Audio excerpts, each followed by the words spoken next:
PKS ini kan oposisi di luar nggak tahu persis tentang bagaimana perkembangan di pemerintah. Syederalun Presiden Partai Keadilan Sejahtera atau PKS, Ahmad Saiku mengatakan komit akan tetap jadi oposisi pemerintah. Hal tersebut disampaikan Ahmad Saiku pada saat berkunjung ke kantor harian Serambi Indonesia di Jalan Lambaru kilometer 4,5 Desa Menasa Manyang, Ingin Jaya, Aceh Besar, Kamis hari ini. Dalam kunjungan tersebut, Presiden PKS disambut langsung oleh Pemimpin Umum Harian Serambi Indonesia, Samsul Kahar, didampingi pimpinan pemimpin redaksi Zainal Arifin M. Nur dan News Manager Bukhari M. Ali. Hadir mendampingi Presiden PKS, anggota Komisi 3 DPR RI dari fraksi PKS Nasir Jamil, anggota Komisi 6 DPR fraksi PKS Rafli Kande, dan sejumlah anggota DPRA dari fraksi PKS.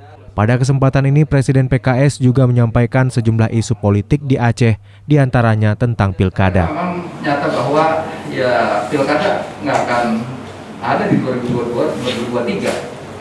Nah, tentu ini sangat disayangkan ya, padahal itu kan peluang-peluang bagi partai-partai untuk bisa menyajikan kader-kader terbaiknya. Ternyata itu hilang kesempatan itu. Ya tentu nanti lebih dilematis lagi ketika nanti banyak penunjukan PLT yang mungkin nggak akan bisa mengambil kebijakan strategis dengan cepat gitu ya.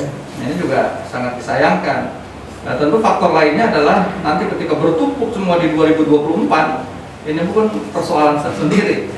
Ya, pengalaman yang lalu 2019 saja banyak yang korban-korban sekitar 800 orang ya yang bergelut di dalam upaya untuk penyelenggaraan pemilu jadi korban. Ini kita kebayang lah itu dari 2024. Nah, oleh karena itu dengan ketiadaan pilkada, maka saya meminta kepada DPW, DPD itu untuk memberikan stressing dalam kaitan motor dan mesin kita ini bergerak agar supaya tetap kita mendorong kader-kader simpatisan kita untuk bisa bergerak kalau bisa dalam upaya untuk memenangkan pilkades. Karena pilkades tetap ada. Jadi kita dorong itu biar semangatnya tetap ada di 2022, 2023. Nah, ikutlah, jadi tersalur